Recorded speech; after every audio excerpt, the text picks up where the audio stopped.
So, since we are going to write essays or chapters of a book,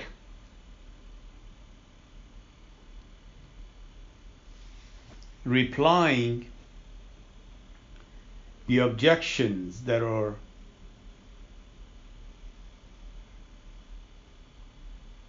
spoken of by the leading scientists,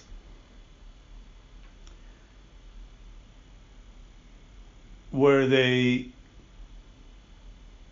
express their opinion regarding the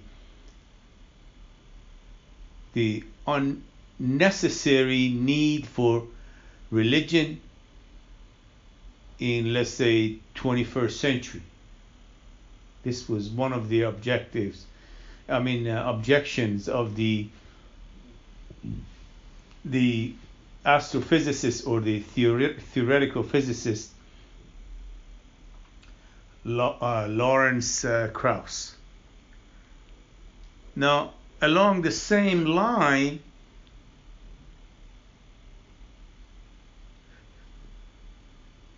Richard Dawkins is also quite well known, not only as an evolutionary biologist, but mainly as a proponent of the evolutionary theory that denies, or let's say excludes,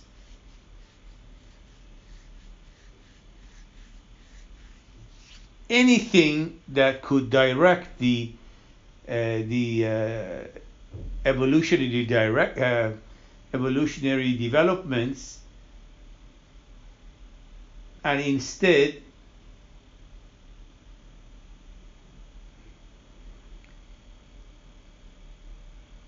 all the evolutionary events are credited to the chance and probabilities.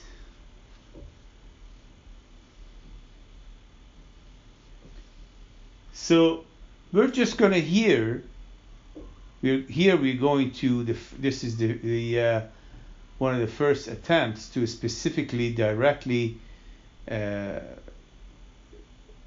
answer and reply to their objections, but this time we're only going to take the Dr. Lawrence Krauss when he is referring to religion in general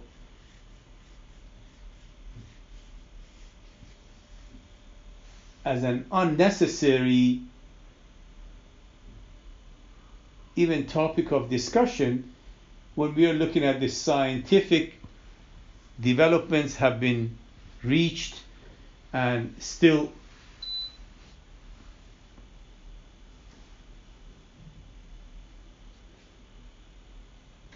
being developed further.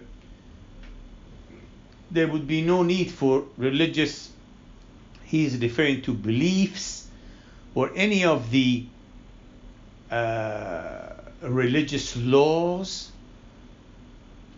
principles, since we are capable of developing better ones using science alone, because everything is based on sciences.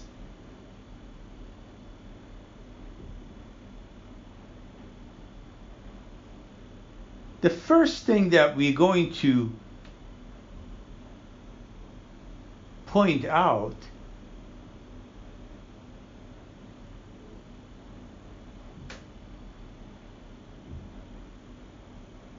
is an assumption that is made, which we're going to attempt to demonstrate the error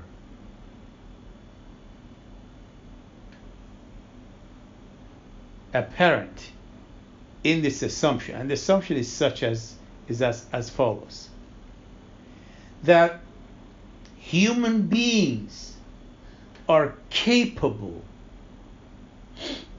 of developing moral codes on their own. In other words, a human society or community, I'm not putting any time frame here in the past or present or future. Right now we're just referring to an abstract example of a human community that without any guidance whatsoever is capable of developing its own morality. In other words, a human society, a human community on its own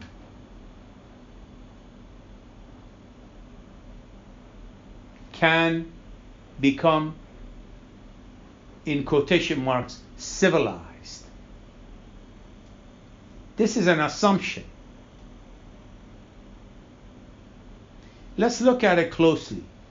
First of all,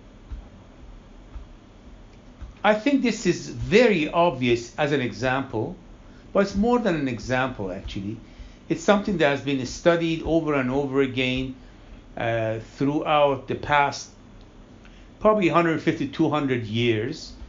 And even prior to that, although all the framework was not necessarily scientific in a way that we are familiar with today, however, many studies were done that they were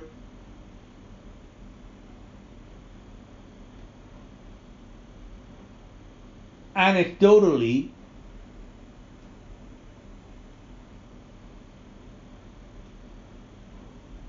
although not scientifically, could demonstrate the truth of this matter or the error in the assumption that we just talked about. So, and here is the example, or let's say the framework of the examples or the experiments that have been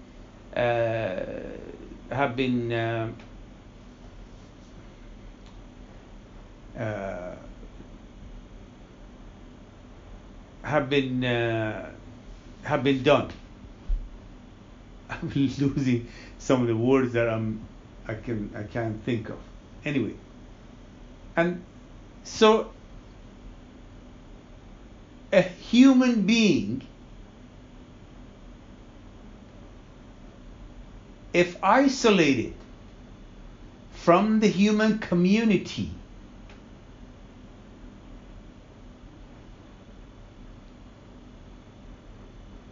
and left to develop and grow on its own, is a mere animal. Now let's go a little deeper, and what do we mean by mere animal? Animals have, or their lives are governed not by morality, but by instinctual principles. Their instincts is the guiding standard that governs and dictates their behavior. That's very important to understand, and I think it's clear enough. Human beings share at least their physical body and the environment that goes with it, with the animal kingdom, with the animals.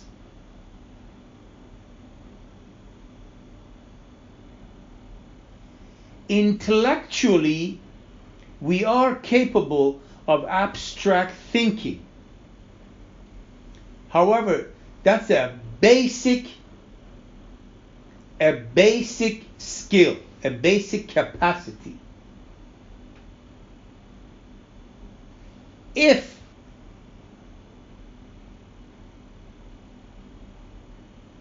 for it to flourish to a level that becomes actually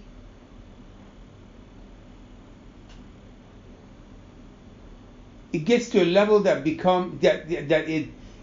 it benefits the greater community of humanity, benefit the greater societies, communities. It needs to be cultivated, if I could use that word, and many factors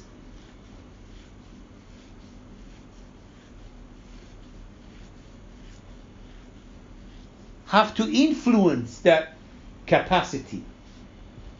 So let's say as a quick example here, it would be like a fruit tree. A fruit tree bears fruits, but these fruits, if they're not cultivated by a gardener, they are not necessarily, they're fruits nonetheless, but they're not necessarily taste good. They don't have the maximum potential that they have in order to become better fruits and to benefit others as much as possible. That means to basically actualize the potential in the fruit tree or in the fruits of the tree.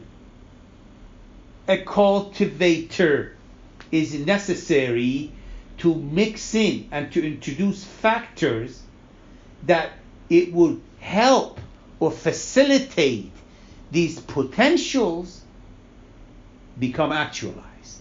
Then you have a fruit hanging on the same tree, which tastes good, and all the other potentials that are beneficial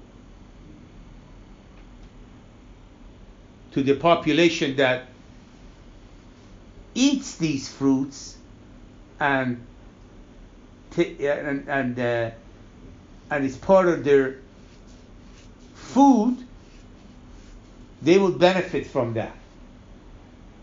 To the extent that compared to what it was without the cultivation or before cultivation, then compare that to the after cultivation is incomparable. Same thing is happening in you see the same narrative is repeated in all these experiments and logical conclusions that came up with that human beings,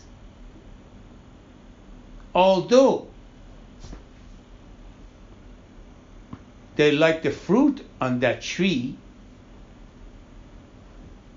but nonetheless they need cultivation.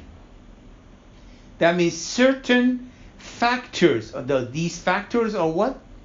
Moral teachings, moral standards that influence the outcome of that human being. This is what we call, in quotation marks, let's say, moral maturity, civilized people, things of that nature. Someone could ask that, well, what is that supposed to be? Human beings, of course, when they live among each other, they pass on their values to their offsprings, to the next generation. That's true.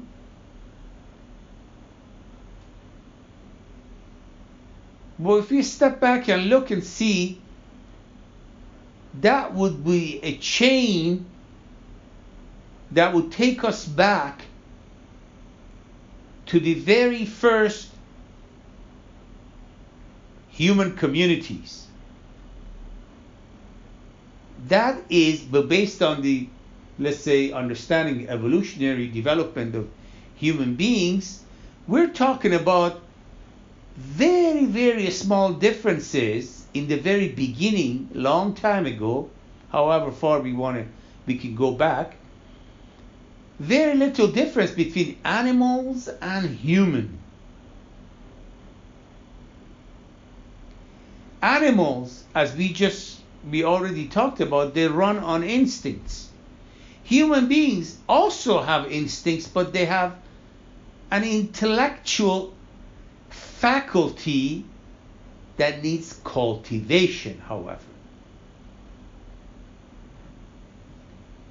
And these cultivations have moral standards or moral standards that are introduced into human community and becomes or develop human culture. That's where the cultures are sourced from.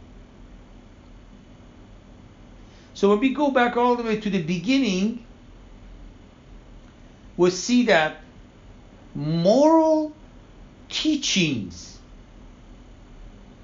moral standards that we so readily accept these days, and we think it's a given, introduced, well, not introduced externally, but within the human community, it was developed among people. This is how we look at it. The scientists will look at it this way. But these moral standards, moral principles, morality in general, ethics, these are counterintuitive. When we look at the instinctual dictatorships or governing forces among animals and human beings, if they're not cultivated, the instincts will dominate the behavior of that individual, that human being, if there is no moral cultivation whatsoever. So these moral principles, morality in general, they're counterintuitive.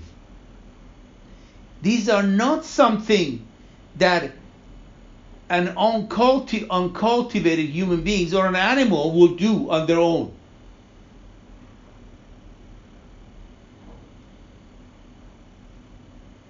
Although certain behavior mimic morality among animals, which they have been studied. And this is scientific, these are scientific papers written. And they came up with some far-fetched conclusions sometimes that, basically based on this study, there is no significant difference between animal communities and human communities, which is outrageous. But nonetheless, we're not going to focus on this right now. We're going to go back to something that we can agree upon. So these behavior among animals, these could very well, and that is something that is understood among scientific communities, among scientists, that these behavior are instinctual. They're simple reactions to simple actions.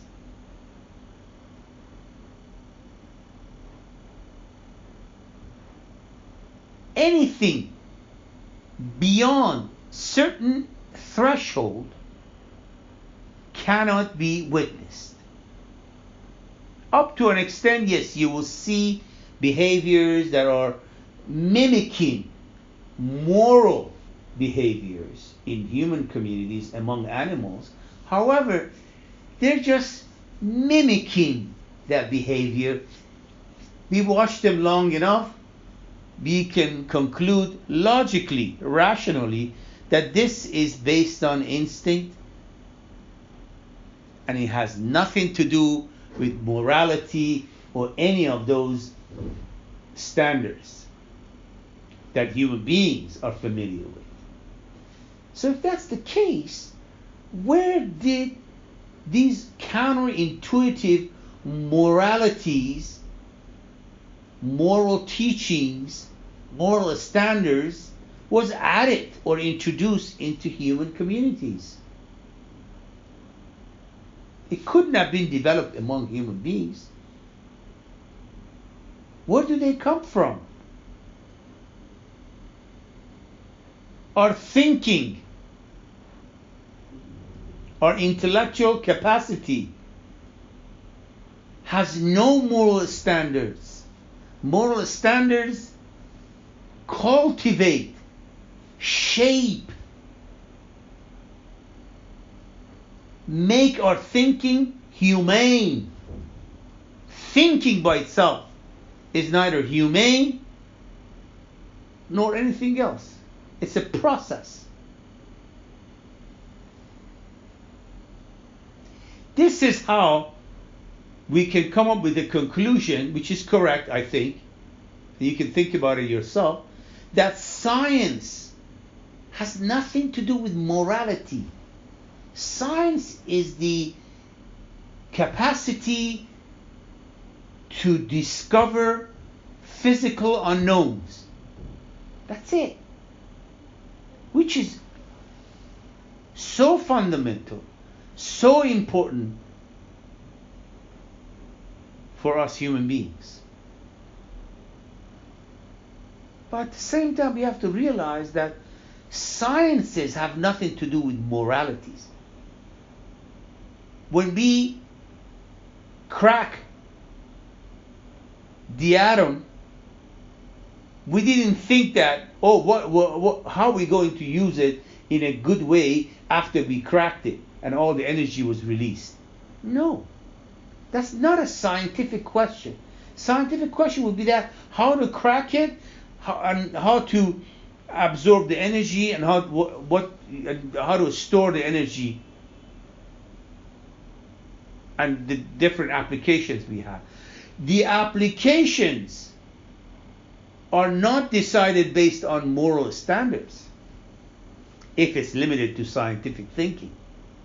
Moral standards, however, will come out of the cultures and the teachings, religious teachings, let's say moral teachings. I don't want to use religion here, the word itself is intimidating, but moral standards will determine, are we going to build an A-bomb using this energy, or we can generate electricity to develop industries and advance our civilization.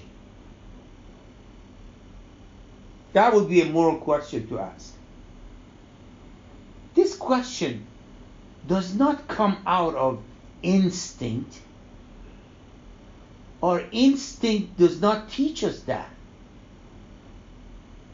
Back to the example, if an individual is isolated at birth without being in touch with the culture or human communities, they develop as a mere animal.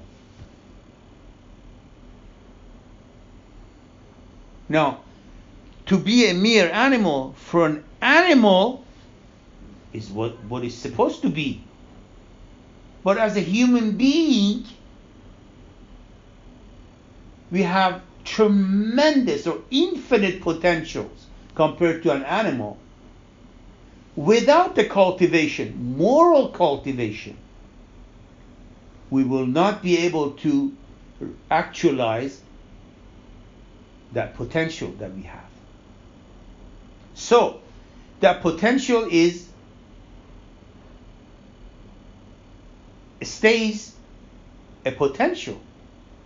Maybe a very, very small percentage of that will actually manifest itself, and that's very much limited to not crossing the limitations of instinctual behavior and reactionary impulsive behavior. I don't think here anybody will dispute the fact that human beings, when we look at them as, as beings that can be, their behavior could be determined or predetermined or studied so closely that we can actually predict so many behaviors that we manifest on daily basis. We do, because that would be the study of psychology, And this psychology has many applications, including in business, marketing, all of these things, to make us human beings to behave in certain ways because we know so much about it. All of these are based on instinctual, which is animalistic nature of human beings. Moral behavior, however, as we already mentioned, they are counterintuitive. They're counterinstinctual. This is not what an instinctual behavior is supposed to look like. It's an extraordinary behavior which defies its limitations in the instincts. It goes beyond those limitations. So we ask the question, where do these moral standards come from? We are not capable with what we have without any guidance, without help. We are not capable of coming up with moral standards. For one thing, if you talk to 100 people without any moral background, which is, this is a huge assumption.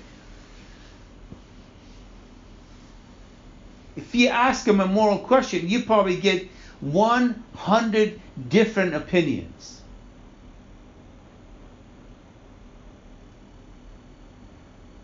Not one individual agrees with another individual. Because it's not instinctual. Now, if you ask somebody a question that is non-moral, it's instinctual, it's physical, it's related to our physical nature, out of 100 people that you ask, maybe 99 individual will give you the same answer.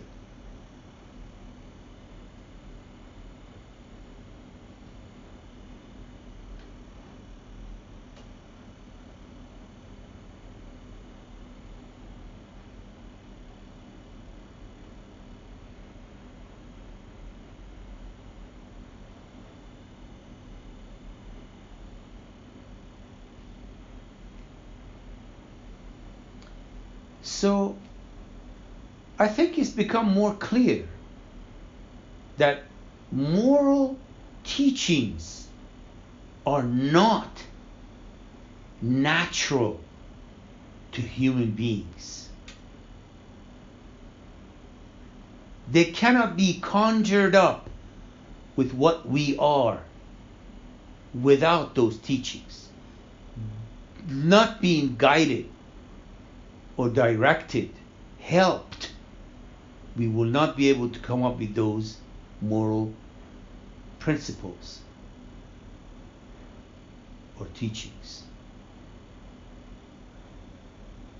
However, now that we have already, I don't know how many generations, millions of generations, that these guiding principles have been taught by the religions of the world, which has no beginning and no end in their teachings, because human beings are developing and changing all the time. So new teachings and guidance are necessary, just as we go through the educational system in schools. Every grade has a teacher, and there is always a next grade after the one we finish, and there was a grade that we graduated from in order to go to the next grade. All these grades, teachers, they belong to the same system, which is the educational system. Same thing with morality. Same thing with religions of the world. They're part of the human education, albeit they're not limited to physical education or human education. They also extend into moral education, or let's say, if you want to use the word, spiritual education, superior to what we can come up with ourselves. So we have the basics, but basics not going to be enough. It does not approach the threshold that we need to meet in order to make it beneficial. Just as among animals, we see behavior that mimics moral behavior, but they never approach the threshold for us to see a significance. There's no significance. It just happens that they look like certain things that we human beings do. However, the values that are behind our behaviors, non-existent among the animals. Animals who just do it instinctually. Nothing more than that. So, to reply to the question that we asked at the beginning of this recording was that, where did all these moral teachings and standards came from? Where did they come from? They couldn't have generated by human beings, because we don't even have the tools. And throughout the history, specifically in the past 1.5 centuries, recently, they have done studies to show that if human beings are isolated from their culture, from their community, other human beings, they grow up like a mere animal. Which means what? Which means by ourselves, we are not capable of developing moral codes. However, when we are being guided, taught morality, then this teaching cultivates within us a behavior that could become moral behavior, in opposition to immoral, which means there is no morality to start with. They're all based on instinctual action, reaction, reflexes, and all these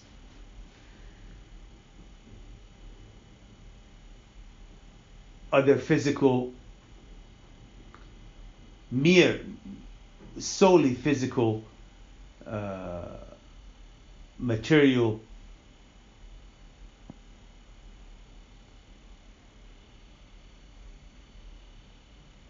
what do you call those processes.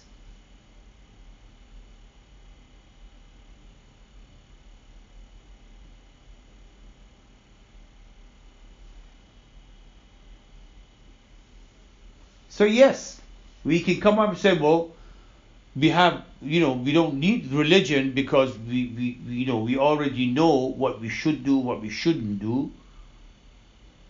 The question is that, when did you start knowing that?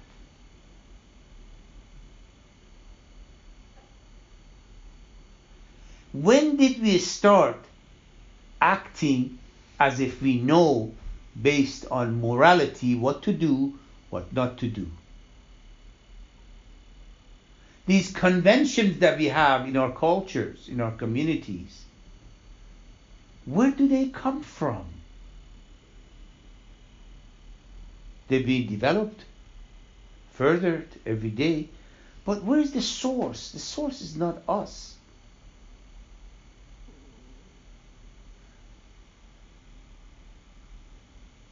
after it was introduced into human communities,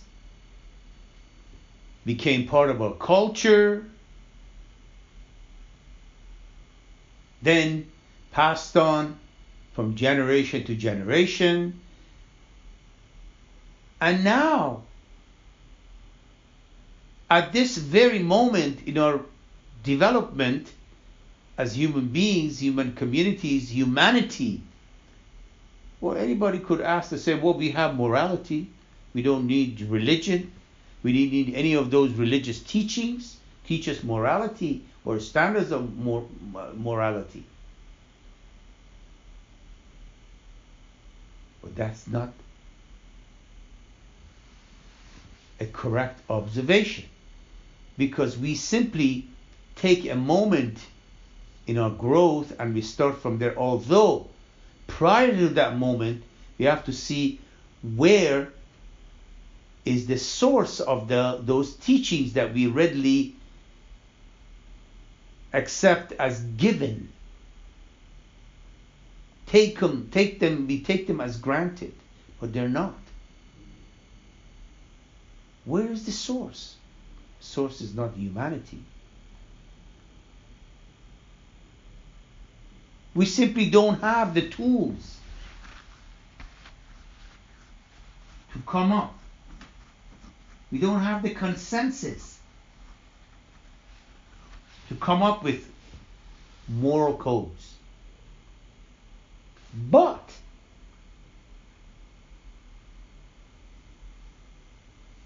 we do have an existential tool that could be cultivated using those moral codes. Then we can actually practice that morality, because we do have the capacity to incorporate those moral standards into our lives. And that's what we call human culture, which is based on religious teachings, based on moral teachings.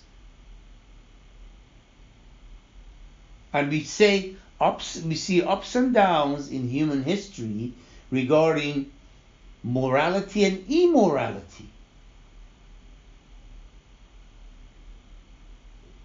Immorality is simply when we tend to forget the origin of our moral codes.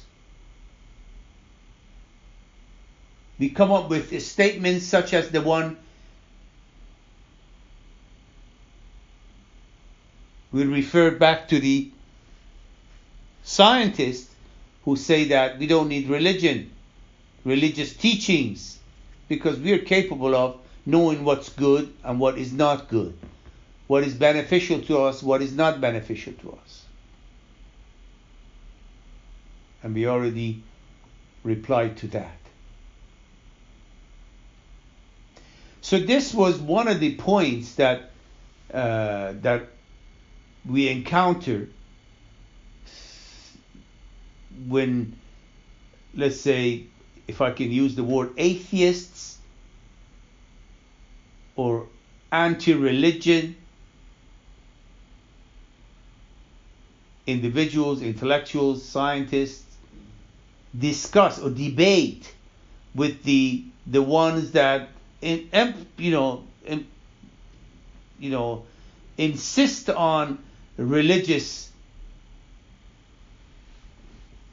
origin of our moral codes, our morality. Now, I'm not saying that the religious side is correct at all. We're just trying to figure out what's really going on here. What type of misunderstandings are we facing here? What has been misconstrued, misrepresented? Where does lie the truth? What are facts? and what are speculations, or let's say fiction.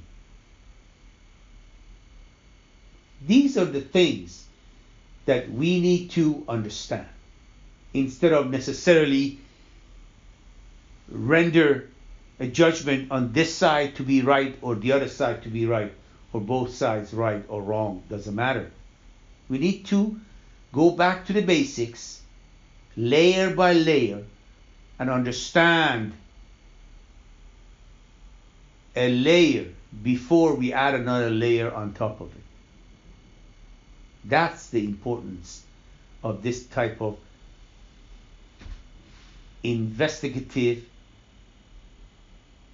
activities, investigation of truth.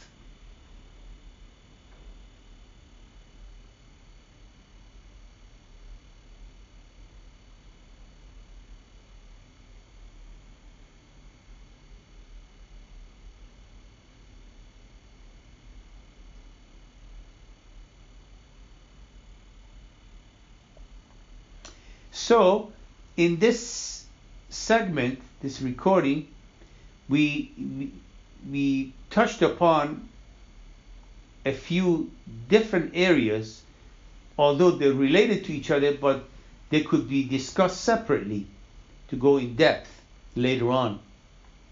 One was the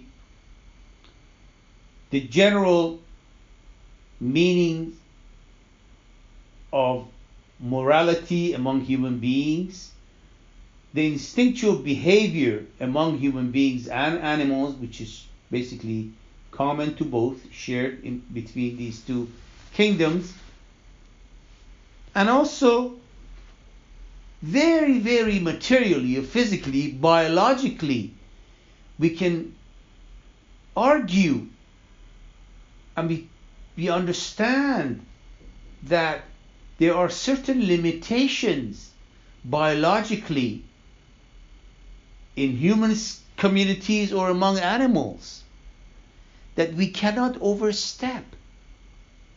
We cannot violate, because those limitations are meant to be, and they're useful where they are. But we need to thoroughly understand them, and then we can cross them and do away with those self-imposed limitations. That comes after comprehension, understanding, knowing thoroughly.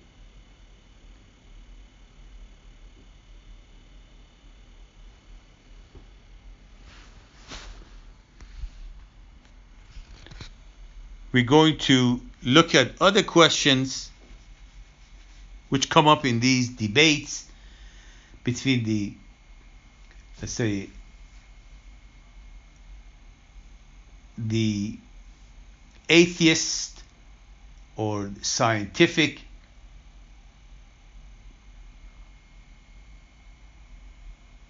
materialism and the, I don't like to use creationist because that's really misnomer, is by not making the other side that tries to be as realistic as possible, factual, so we don't come up with erroneous assumptions and then build the whole world around it, not knowing that the assumption, the fundamental, the underlying assumption is not correct. So the whole thing will crumble eventually. Okay, we stop here.